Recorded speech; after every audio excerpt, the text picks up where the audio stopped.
Cinema জগতে সুখ শান্তি আনন্দ তো সবকিছুই ছিল, কিন্তু কেন মমতা কুলকার্নি সিনেমা জগৎ থেকে সরে সন্ন্যাস গ্রহণ করলো? মমতা কুলকার্নির একটি নয় দুইটি নয় বরং 7টি অ্যাকাউন্ট বন্ধ করা হয়। কি এমন হলো যে মমতা কুলকার্নি ভারত ছেড়ে দুবাই পালিয়ে গেল? ভিকি গোস্বামীর সাথে 10-12 বছরের সম্পর্ক থাকার পরেও মমতা কেন তাকে বিয়ে করলো না? নিজে এক নায়িকা হয়ে ড্রাগস এবং মদ পাচারের বিজনেসে কেন জড়িত ছিল? ফিল্ম ইন্ডাস্ট্রি থেকে বিদায় নিয়ে গেরুয়া রঙের বস্ত্র পরে, গলায় রুদ্রাক্ষ পরে, কপালে তিলক ধারণ করে কেন কুম্ভ মেলায় সন্ন্যাসী গ্রহণ করলো? আসুন এই ভিডিওর মাধ্যমে মমতা কুলকার্নির সমস্ত ইতিহাস জানার চেষ্টা করি। সালটা ছিল 1992, মাসটা ছিল এপ্রিল এবং জন্মগ্রহণ করেছিল এক মারাঠি পরিবারে। মমতা কুলকার্নির আবার 2 বোন ছিল, এক মিথিলা, দ্বিতীয় মলিনী। 1992 সাল থেকে শুরু করে 2002 অব্দি একের পর এক সিনেমা করেছিল। শুধু তাই নয়, তার প্রত্যেকটা সিনেমা সুপারহিট ছিল। এমনকি শুধু হিন্দি সিনেমাই যে করেছে তা কিন্তু নয়, হিন্দির সাথে সাথে বাংলা, কন্নড়, মালায়ালম, তামিল ও তেলেগু সিনেমাতেও কাজ করেছে।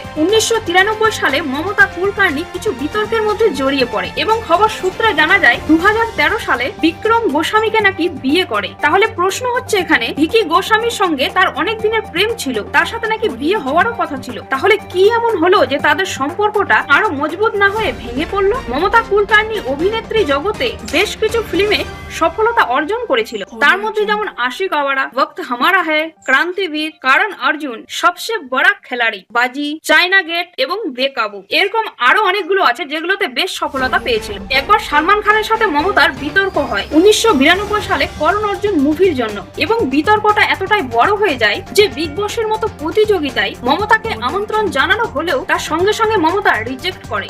এবং মমতা কুলকার্নির কভি তুম কভি হাম সিনেমাটি ছিল অভিনয় জগতের শেষ সিনেমা। তার মতে সিনেমা জগৎ নাকি তাকে ততটা খুশি করতে পারেনি, কোথাও না কোথাও তার মন দুঃখ প্রকাশ পেয়েছে এবং সিদ্ধান্ত নেয় যে সে সিনেমা জগৎ ছেড়ে সন্ন্যাস গ্রহণ করবে। কিন্তু তার সন্ন্যাস গ্রহণ করার পেছনেও অনেকগুলো কারণ রয়েছে। যেহেতু 23 বছর ধরে আধ্যাত্মিক জগতের সঙ্গে যুক্ত ছিলেন, তাই মমতা আরো বেশি উৎসাহিত হয়েছিল এই সন্ন্যাস জগতে আসার জন্য। কিন্নর আখড়ায় পূর্ণ স্বাধীনতা পাওয়ার আকাঙ্ক্ষাতে সন্ন্যাসী গ্রহণ করার জন্য বারবার উৎসাহিত হন সিদ্ধার্থ গৌতম অর্থাৎ গৌতম বুদ্ধ।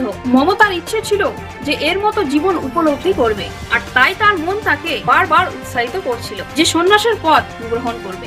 বাস এরপরেই তার জার্নি আরো বেশি মজবুত হয়ে গেল। অবশেষে জানুয়ারি মাসে মহাকুম্ভ মেলায় মমতা কুলকার্নি সন্ন্যাস নিয়ে হয়ে গেল মমতা নন্দগুরি। মমতা কুলকার্নি নিজেই বলেছেন যে মহাকাল আর আদি শক্তির ইচ্ছার বাইরে কিছুই হয় না, এবং তাই সে নাকি আরো বেশি আগ্রহী হয়ে পড়েছে এই সন্ন্যাসী জীবনে। আর যে আনন্দটা সন্ন্যাসী গ্রহণ করার পর সে পেয়েছে, সেই আনন্দটা নাকি তাকে সিনেমা জগৎ কখনোই দিতে পারেনি, আর তাই নাকি সে সিনেমা জগৎ থেকে নিজেকে সরিয়ে এই সন্ন্যাসী পথটি বেছে নিয়েছে। এবার যখন এন্ট্রি হয় ভিকি গোস্বামীর, তখন মমতা কুলকার্নির একের পর এক সমস্যার সম্মুখীন হতে হয়। 1996 সালে ভিকি গোস্বামীর সাথে মমতা কুলকার্নির পরিচয় হয় এবং 1 বছর পরেই অর্থাৎ 1997 সালে ভিকি গোস্বামীকে মাদক পাচারের মামলায় গ্রেপ্তার করে। সময়টা ছিল 2015 থেকে 16 সাল, যখন 2000 কোটি টাকার মাদক পাচার মামলায় তার নামটি জড়িয়ে পড়ে। কিন্তু ইন্টারেস্টিং ব্যাপার হচ্ছে যে যার সাথে মমতা কুলকার্নি সম্পর্ক তৈরি করার চেষ্টা করেছিল, অর্থাৎ প্রেম ভালোবাসায় জড়িয়েছিল, তিনি হলেন একজন ইন্টারন্যাশনাল মাদক ব্যবসায়ী। তার কাজই হচ্ছে মদ এবং ড্রাগস পাচার করা, এবং ধীরে ধীরে ভিকি গোস্বামীর অন্যায়ে মমতা কুলকার্নিও জড়িয়ে পড়ে। মমতা কুলকার্নি বলেছিলেন যে ভিকি গোস্বামীকে ভালোবাসলেও তাদের সম্পর্কটা বিবাহের জোটে আসলেও তাদের ভালোবাসা পূর্ণতা পায়নি, শুধুমাত্র তার এই সন্ন্যাসী গ্রহণের চিন্তাধারার জন্যই। সময়টা ছিল 2014 সাল, যখন ভিকি গোস্বামীকে মাদক পাচারে আবার আটক করা হয়, এবং ঠিক তার 2 বছর পর অর্থাৎ 2016 সালে মহারাষ্ট্রে 2000 কোটি টাকা মাদক পাচারের জন্য তদন্ত করা হয়। খবর সূত্রে জানা যায় যে মমতা কুলকার্নি নাকি একটি নয় দুইটি নয় বরং 7টি অ্যাকাউন্ট রয়েছে, আর এইসব অ্যাকাউন্টে মোটা অ্যামাউন্টের টাকাও রয়েছে। এবং অবশেষে মুম্বাই হাইকোর্ট থেকে কোন রকমে মমতা নিজেকে নির্দোষ প্রমাণ করে এবং সিদ্ধান্ত করে ফেলে যে সে সন্ন্যাসী গ্রহণ করবে, এবং পরবর্তীতে নিজেকে যোগিনী হিসেবে সমর্পণ করে মহাকুম্ভ মেলায় সন্ন্যাসীর রূপে নিজেকে মমতা কুলকার্নি থেকে নাম পরিবর্তন করে মমতা নন্দগিরি নাম রাখে।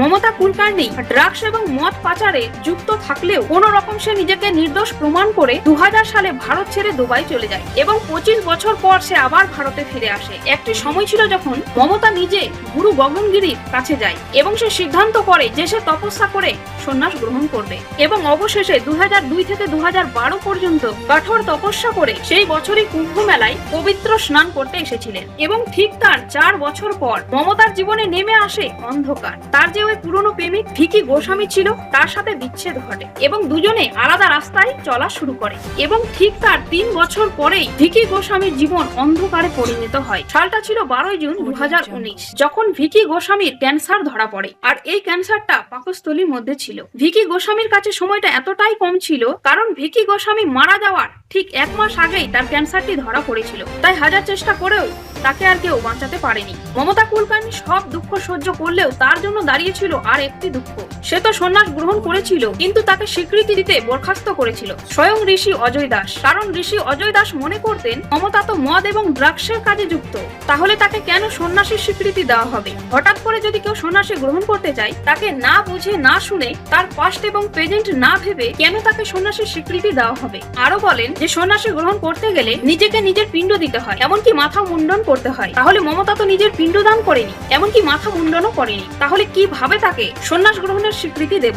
এরকম নানান ভাবে তর্ক বিতর্ক করার পরেও মমতা কুলকার্নি কিছুটা জয়লাভ পায় এবং অবশেষে 24শে জানুয়ারি 2025 মহাকুম্ভ মেলায় মমতা কুলকার্নিকে নতুন রূপে নতুন ভাবে মমতা নন্দগিরি নামে মমতা কুলকার্নিকে সন্ন্যাসী রূপে সমর্থন করলেও এটাকে অনেকে কিন্তু স্বীকার করতে পারেনি। কারণ মদ এবং ড্রাগসের মতো পাচারের ব্যবসায় যুক্ত থাকার কারণে তাকে দেশদ্রোহীও বলা হয় এবং তাকে বিশ্বাসঘাতকতাও বলা হয়। কিন্তু মমতা কুলকার্নি অতীতে যা কুকর্ম কাজ করেছে বা কুকর্ম কাজের সাথে যুক্ত ছিল সেটার জন্য নিজেকে প্রচুর কষ্টও দিয়েছে। সে সিনেমা জগৎ থেকে নিজেকে বিসর্জন করেছে এবং নতুন রূপে সন্ন্যাসী ধারণ করেছে। দেখা যাক না মমতা কুলকার্নি আগামী দিনগুলিতে মানুষের মন জয়লাভ করতে পারে কিনা, মানুষের শ্রদ্ধা ভক্তি আশীর্বাদ লাভ করতে পারে কিনা। অবশেষে একটাই কথা বলি, এই পৃথিবীতে এমন কোনো মানুষ নেই যে যার কোনো ভুল হয়নি। হ্যাঁ, এটা ঠিক, কারো ভুল ছোট হয় আবার কারো ভুল বড় হয়। তাই আমার মতে যে নিজের ভুল স্বীকার করে প্রায়শ্চিত্ত করে সেই হচ্ছে আসল প্রকৃত সত্যবাদী মানুষ। অতীতের কথা ভুলে বর্তমানে সত্যবাদী হয়ে বেঁচে থাকাটাই হলো একজন মানুষের পরিচয়। এই ভিডিওর মাধ্যমে মমতা কুলকার্নির ব্যাপারে আমরা জানতে পারলাম অতীত থেকে বর্তমান এবং বর্তমান থেকে ভবিষ্যৎ। দেখা যাক পরবর্তীতে সে কতটা মানুষের কাছে শ্রদ্ধা ভক্তি এবং রেসপেক্ট পায়।